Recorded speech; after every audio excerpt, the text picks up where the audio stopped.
Salam dan salam sejahtera. Ada pencerahan saya berkenaan dengan pernyataan media yang saya baca ini, yaitu Muhyiddin dijangka menghadap Agung Isnin ini. Di sini tidak ada yang istimewa karena apa yang berlaku ini, saya tidak percaya bahwa Tan Sri Muhyiddin Yassin kalau dia menghadap pun yang di Pertuan Agung dia akan mengatakan dia nak letak jawatan ataupun menghantar surat dia akan meletak jawatan.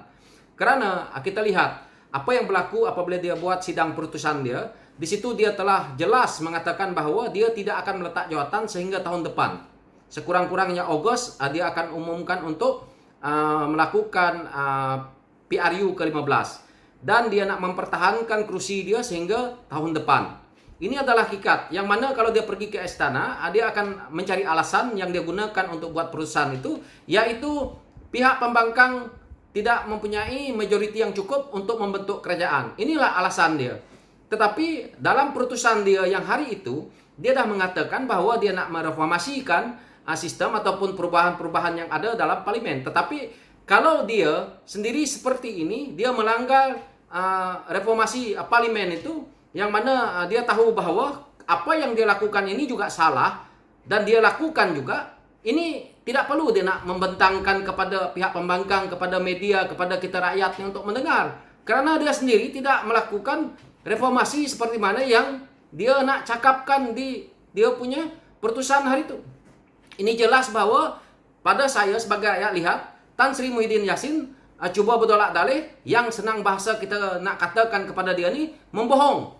Karena dia nak mereformasikan, nak janji itu, nak janji ini, kalau pembangkang menyokong dia, di hakikatnya dia suka bertolak dalih, di depan cakap lain, di belakang dia buat lain. Jadi inilah, karena itu Perdana Menteri ini boleh menjadi Perdana Menteri. Karena waktu pertama sebelum dia menjadi Perdana Menteri dulu, kita lihat rakyat mengatakan bahwa dia menghantar SD bahwa seluruh daripada Parti Bersatu, yang mana sewaktu itu Tun sudah tidak menyokong dia dengan berapa-berapa orang itu, tetapi dia menjual bahwa seluruhnya Parti Bersatu itu menyokong dia dan dia boleh membentuk kerajaan. Dan akhirnya dia diangkat menjadi Perdana Menteri yang kita lihat hari ini.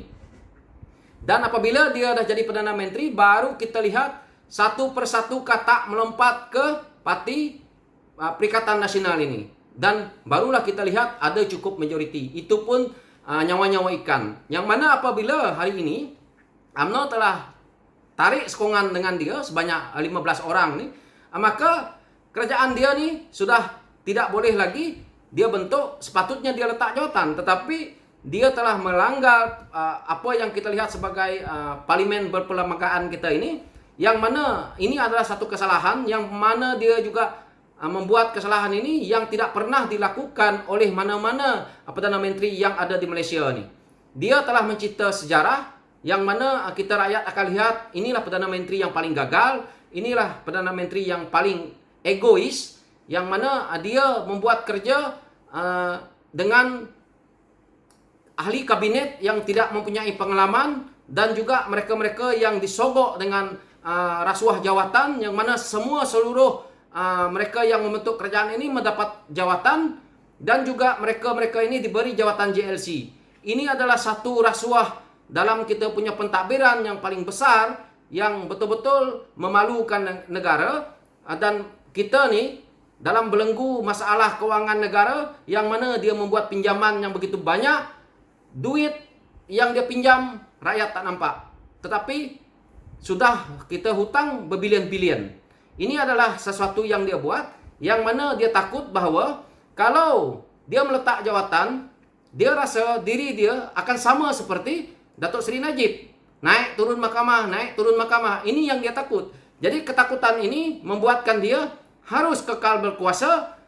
Begitu juga mereka-mereka menteri yang ada ini, kenapa mereka terus menyokong? Karena separuh yang mana kita tahu, yang mana melompat ke Parti Perikatan Nasional ini, menyokong hari ini, mereka-mereka ini ada yang kita lihat bahwa mempunyai masalah, yaitu dicas ataupun mempunyai kes-kes tertentu, yang mana mereka ini telah melompat dan menyokong kerajaan yang ada, tiba-tiba kes mereka senyap. Ini yang membuatkan orang-orang ini juga terus kekal nak menyokong dia ini kerana takut.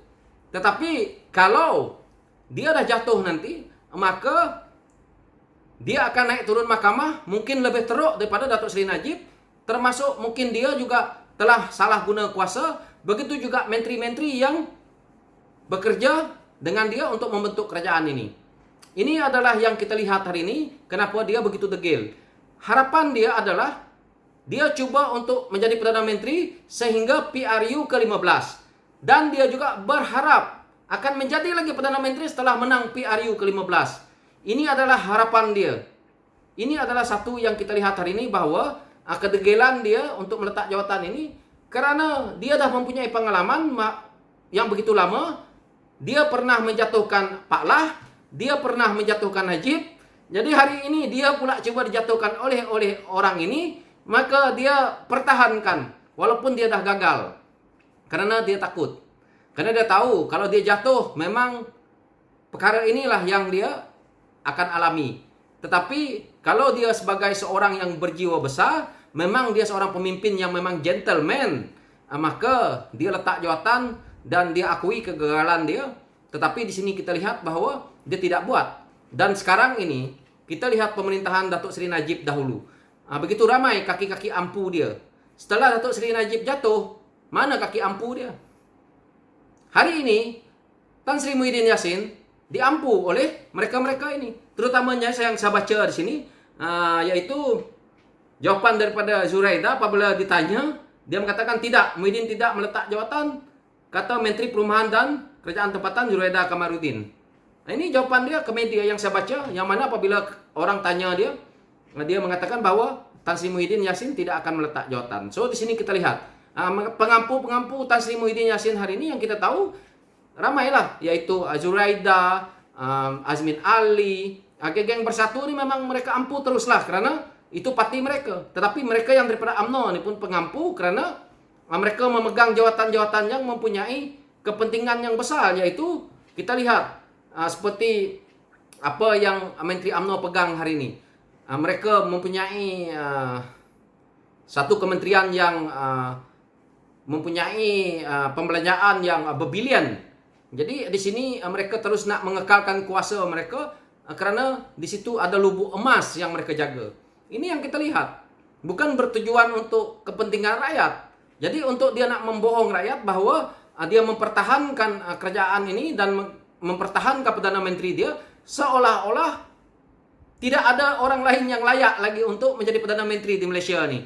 Dan dia memikirkan dia tidak perlu nak letak jawatan kerana pihak pembangkang tidak cukup majoriti. Ini adalah satu yang membodohkan rakyat. Kalau Perdana Menteri tak letak jawatan, bagaimana kerajaan baru nak terbentuk? Bagaimana kita nak tahu dia ada sokongan atau tidak? Sekarang ni kalau dia letak jawatan dulu, seperti mana Tun dulu, baru boleh terbentuk. Inilah yang perlu dia lakukan. Jadi pembohongan yang jelas daripada Perdana Menteri kita ini untuk dipertontonkan kepada rakyat. Bukan saja rakyat, satu dunia tengok, memalukan. Ini adalah satu yang pola politik baru yang dipertontonkan kepada anak muda, terutamanya orang-orang seperti saya ini, yang mengejutkan kita, yang mana kita mempelajari politik ini, budayanya tidak seperti ini. Tetapi masuk saja kerajaan baru iaitu Perikatan Nasional, mereka langgar semua sekali, apa yang mereka nak buat, ikutlah cara mereka. Dan mereka banyak menindas semua itu ini, termasuk hari ini kita lihat kes yang begitu banyak meningkat, kerana kegagalan mereka untuk menangani masalah, tetapi mereka sibuk buat mesyuarat tiap-tiap hari untuk mempertahankan kerajaan dia, bukan untuk kebaikan rakyat. Ini yang kita lihat. Hari ini saja ada berapa kali mesyuarat. Tidak habis-habis lagi. Tidak juga cukup sokongan. Jadi tidak ada makna lah. Bermakna jawapannya GAGAL, gagal. So itulah pencerahan saya berkaitan dengan isu ini. Thank you.